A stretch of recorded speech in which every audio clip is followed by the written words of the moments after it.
வணக்கம், நான் உங்கள் அம்மா சமையல் மீனாட்சி. இப்போ நம்ம ஃபிங்கர் சிப்ஸ் எப்படி செய்யறதுன்னு பார்க்கலாம். இப்போ பாருங்கள், ஃபிங்கர் சிப்ஸுக்கு தேவையான பொருட்கள். இது இந்த உருளைக்கிழங்கு நான் ஏற்கனவே உங்களுக்கு ஒரு வீடியோ போட்டிருக்கேன். சிப்ஸு உருளைக்கிழங்குன்னு வாங்கிக்கோங்க. இதை தோல் சீவிட்டு நல்லா இந்த மாதிரி கட் பண்ணி கொஞ்சம் சால்ட்டு போட்டு அந்த தண்ணியில் ஊற வச்சுருக்கேன். இப்படி ஊற வச்சிங்கன்னா தான் அது கொஞ்சம் நல்லா வரும். தேவையான பொருட்கள் இது 1/2 கிலோ உருளைக்கிழங்கு, அது பொரிக்க தேவையான அளவு எண்ணெய், மிளகுத்தூள், சால்ட்டு. நம்ம தேவை இருந்தால் நீங்கள் மிளகாத்தூள் போட்டுக்கலாம். நான் இப்போதைக்கு சால்ட்டும் மிளகுத்தூளும் மட்டும்தான் போட போகிறேன். இப்படி ஒரு வெள்ளை துணியில் இப்போ நீங்கள் எடுத்துருங்க. இதை சால்ட்டு தண்ணியில் ஊறிட்டுருக்கு இல்லைங்களா, அப்படியே எடுத்து இப்படி போட்டு வச்சுருங்க. எண்ணெயில் போடுறதுக்கு முன்னாடி ஒரு 5 நிமிஷம் இல்லாட்டி 10 நிமிஷம் இப்படி எடுத்து போட்டுருங்க.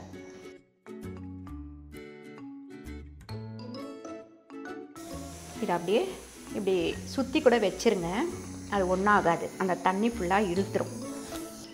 இப்போ பாருங்கள், இந்த மாதிரி வச்சுருங்க. இது இல்லைனாலும் உங்களுக்கு பிரச்சனை இல்லை, அப்படியே ஸ்ட்ரெயிட்டாகவே நம்ம போட்டுடலாம்.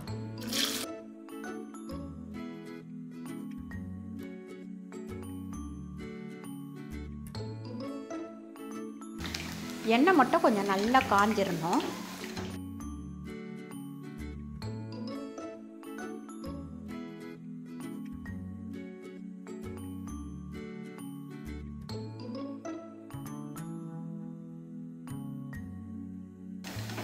நீங்கள் இதை பொரிக்கும் போது நல்லா ஹைலியே வச்சு பொரிங்க.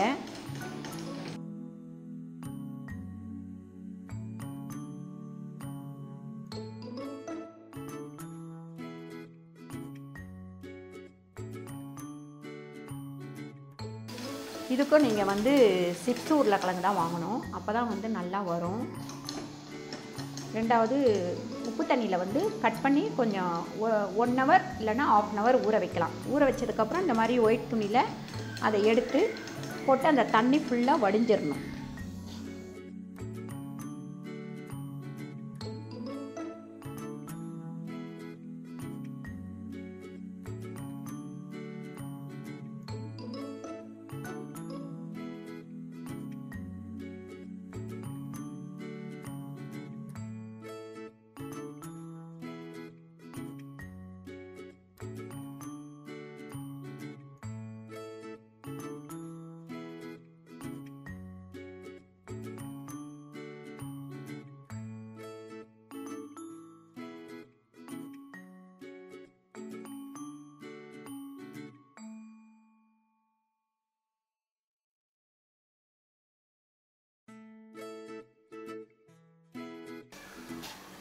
நீங்கள் ஸ்ட்ரெயிட்டாக கடாயில் போடலாம். கடாயில் போட்டிங்கன்னா கொஞ்சம் ஒன்றோட ஒன்று ஒட்டிடும். அதனால தான் இந்த மாதிரி பொரிக்க சொல்கிறேன்.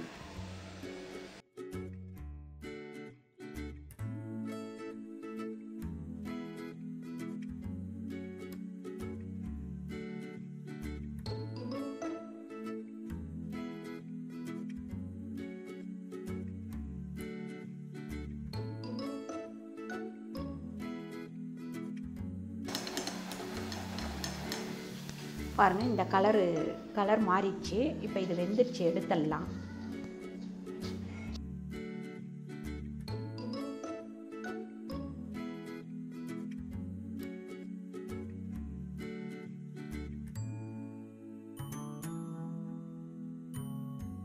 ஃபிங்கர் சிப்ஸ் ரெடி ஆயிடுச்சு பாருங்கள்.